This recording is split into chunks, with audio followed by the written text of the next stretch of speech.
Cybercrime is a real threat, and cyber criminals are constantly attacking your inbox, hoping you'll slip up and click on a bad link and give them access to everything they need to steal from you. But make no mistake, email isn't the only way cyber criminals can attack you.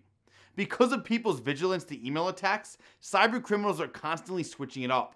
Some of the latest attacks are browser-based. This can include fake installs of software and download links that look like the real deal. That's why it's important to look out for this type of scam and have the right security in place to protect you, as it's sometimes too easy to be tricked.